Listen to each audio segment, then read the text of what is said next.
Have you ever asked yourself why change is so damn hard? Have you ever wondered why? Have you ever felt stuck in the same patterns no matter how much you want to change? You have this desire to change. It's like there's this invisible force pulling you back into old habits, keeping you from stepping into the life you truly desire.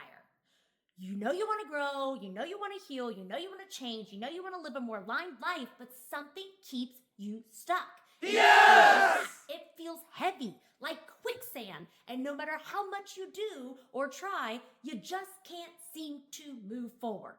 What if I told you this is not your fault? Here's the truth. It is your ego. And until you understand the grip your ego has on you, change will feel out of reach. But stay with me, because by the end of this video, you'll not only understand why change is so hard, you'll know exactly how to break free. Hi, y'all, and welcome back to the Thriving Sensitive. If you are new here, I'm Ginger, and I help sensitive women embrace their sensitivity so that they can live a more empowered life with less anxiety and overwhelm. And being a highly sensitive person and empath myself, I know just how dang hard and overwhelming change can feel. It is not just like uncomfortable. It feels like a battle inside of yourself, like a freaking war, right? And really, because it is. On one side, you have your soul yearning for this growth and change and alignment. And then on the other side, you've got your ego. And that ego is clinging to what you know, what feels safe, convincing you that it is keeping you safe when it's not. So today, we're diving deep into why change feels so hard and the hidden role your ego plays in keeping you stuck. I like to think of it like the devil and the angel on your shoulder here.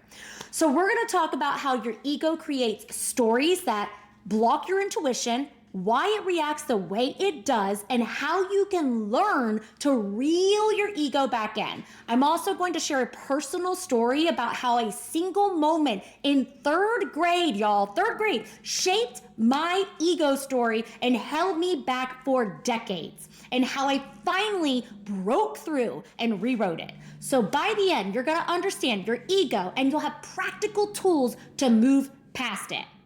You also see that Lily, as always, my dog, is part of this show. All right, so let's get into it. Okay, so let's start with the basics. Your ego is designed to keep you safe. It's like an overprotective older sibling. It sees anything new or unfamiliar as a threat. So when you try to change, whether it's starting like a new job or a new habit or healing an old wound or stepping into maybe your life's purpose, let's go big, your ego is going to resist. Not because it wants to hurt you, but because it's scared for you.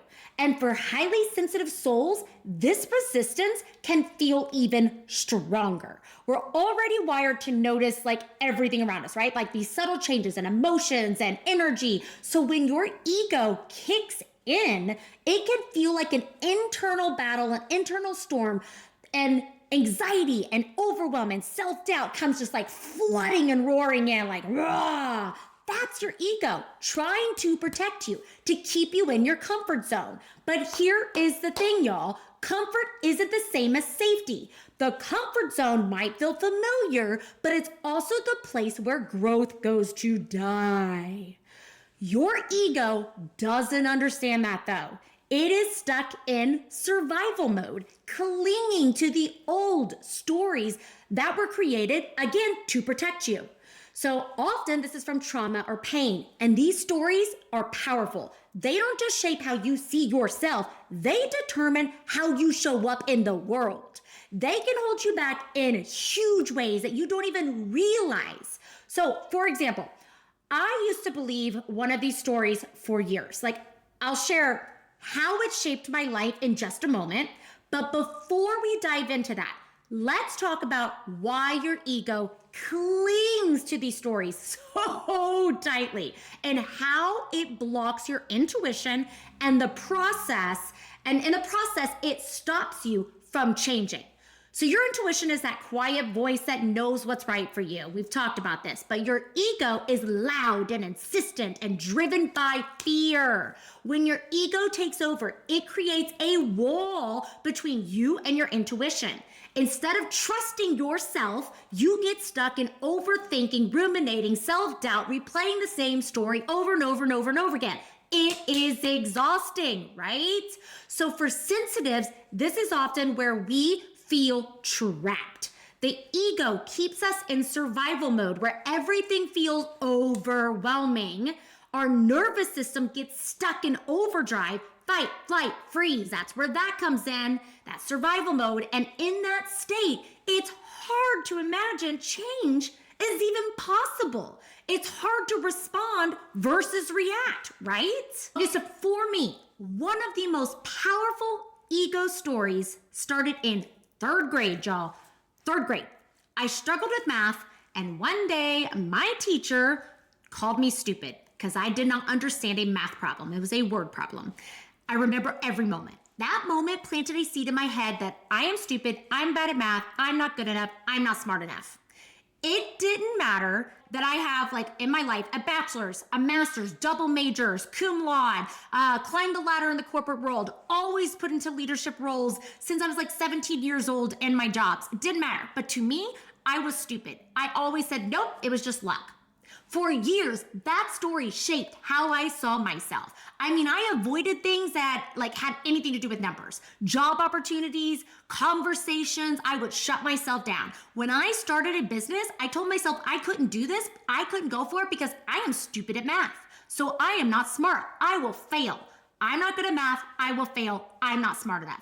But that wasn't me. That was my ego trying to protect me from feeling stupid again. Trying to protect me from that moment of complete embarrassment.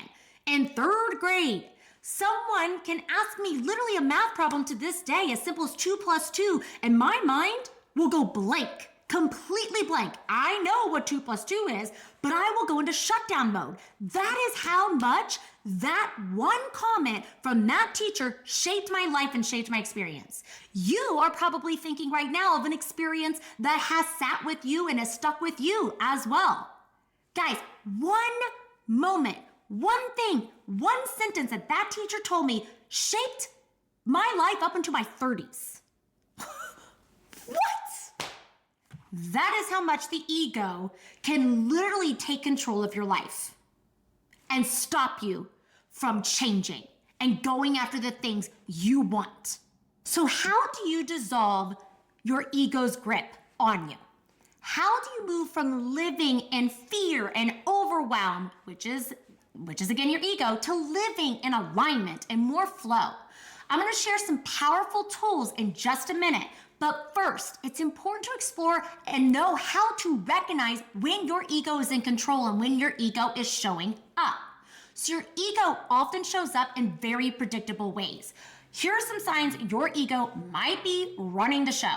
You feel defensive or offended very easily. You react instead of respond. There's that fight, flight, freeze, right? So if you're in survival mode, ego. Your thoughts start with I am not or I should be, like I am not smart enough. You begin to compare yourself to others, are feeling emotionally attached to external beliefs like sports, politics, even social media highlights, y'all. Here's the thing to remember. These ego stories aren't facts.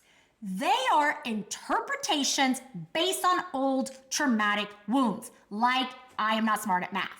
But once you see them for what they are, you can begin to rewrite them and separate yourself. So how do you start to separate yourself from your ego's grip and step into more of alignment to soul's purpose? So there are 3 powerful tools you can use right now. Before I jump into the tools though, I want to give you an explanation, another explanation of what is your ego. So again, you can recognize it. And I always use this example with coaching clients. So say for example, you are hiking in the woods. You're like going on a hike and then you see a bear. Your ego is going to tell you to get the out, right? Run! That's your ego telling you to do it because it's survival mode. Now, let's say, for example, you are going to apply for a job and your ego tells you to run, get out. Guess what? It thinks that bear is in front of you. It thinks that bear is like, the bear is your ego here, guys. So it thinks the bear is in front of you telling you to run because of something that probably happened in your past. Like maybe, like for example, for me, I'm not smart in math, so I shouldn't apply to this job because there's gonna be math and I'm stupid. So I can't do this. I'm not smart enough. So that was the ego, that was my bear stepping in and telling me I shouldn't go for the job. See how it's trying to protect you, but not really? It's not. So let's talk about the powerful tools you can use. Let's use 3 of them. So first, name your ego. The first step is to name your ego. See it for what it is. I don't care what you name it. I like to really compare it to an animal. So it's like an animalistic part of you because it's reactive, driven by fear, and its sole job is to keep you safe. But safe, remember, doesn't mean happy, doesn't mean fulfilled, doesn't mean you're doing the things you want to be doing. So I picture my ego as a cheetah. It's fast, it's reactive, it's always on high alert. And when it shows up, I pause and I say, I see you, cheetah. I hear you, but I am not going to let you take control right now. So I recognize it. I'm naming it. It helps me to separate myself from it. It helps me to separate myself from the stories, the fears that aren't mine. That is my ego, again, trying to protect me and do its job. So take a moment to think about your own ego. If you could picture it as an animal, any animal, what would it be? Maybe it's a cautious turtle retreating into its shell, or a protective lion roaring to defend you. When you can see your ego this way, you start to recognize when it's taking over. And that awareness gives you the power to choose differently. That's huge. Okay, so naming your ego is the first step. It helps you to raise your awareness, recognize when it is taking over. But awareness isn't enough on its own to dissolve the ego.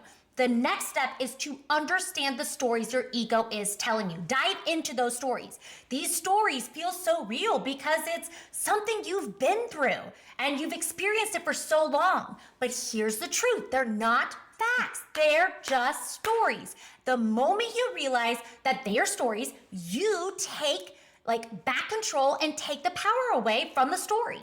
Every time your ego shows up, it is carrying a story. You have to dive into what is that story telling you. These stories are rooted in old wounds, traumas, fears, or experiences from your past. Again, like my 3rd grade teacher. So one of my biggest ego stories, I'm not good at math, so I'm not smart enough. I will fail if I try anything that requires numbers. It seems small, right? But that one story shaped so much of my life. It made me feel small in meetings. I was afraid to start my own business, insecure in areas that had nothing to do with math. That's the power of an unchecked ego story. It can infiltrate every part of your freaking life. So to break free, you need to name that story. Ask yourself these 3 questions. Write this down. What story is my ego telling me right now? This helps you bring the subconscious into the light. For example, maybe your story is, I'm not good enough to do this because I'm bad at math, or I'll never catch up to where others are because I'm too old. Just naming it helps you create distance from it. And then the second question, how do I react when I believe this story? Do you feel small? Do you feel anxious, avoidance of something, defensive? Do you find yourself overthinking, procrastinating, lashing out? Recognizing these reactions shows you how deeply this story can be rooted and impacting your actions today, impacting your emotions today. The third question, how can I release this story and choose a new response? Rewrite it. Here's where the shift happens. When you recognize the story as just a story, not a fact, you give yourself permission to rewrite the story. So instead of saying, I'm not good enough, you might say, I'm learning. and that's enough. Or I don't have to know everything to take the next step. That's okay. Your new response creates space for change, and you're rewriting the story. So here's the key. Ego stories thrive on repetition. So the more you believe them, these are beliefs, the stronger they get, a belief. But the moment you challenge the belief, they start to lose their grip. So you stop reacting automatically to the story and start responding with intention. So let's try this together. Here's what you can do. Think of a situation that triggers you.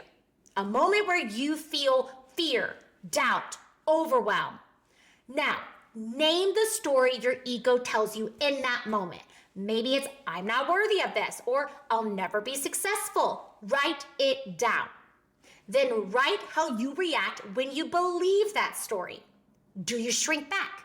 Feel small? Avoid taking action? Compare yourself to others? There's the social media role.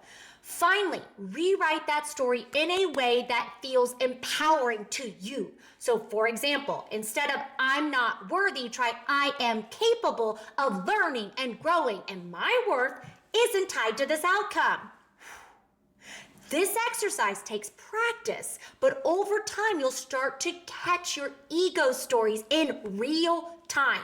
That's the key. And then you'll feel the shift from reacting to responding, from fear to alignment, to listening to your intuition. Okay, so now that you've named your ego and started rewriting those ego stories, let's talk about that third tool, meditation. And before you go, meditation, what do you mean? This practice connects you to your heart space where you can truly hear your intuition and create lasting change and transformation. Naming your ego helps you recognize it. Meditation helps you quiet your ego. Think of it as a direct line to your heart space, where your intuition lives, where your soul speaks to you, where your soul lives. Meditation shifts you out of your thinking mind and into your feeling space. This is where you find clarity, calm, connection. When you meditate, you're not just relaxing, you're literally rewiring your brain. It's teaching you how to get out of that thinking mind. Because remember, your ego is the thinking mind, the conscious mind. So it calms your nervous system. It gets you out of it, moves you out of fight or flight because you can go to the calm. You know how it feels. You access a theta brainwave state. That's the space where your intuition becomes louder than your ego.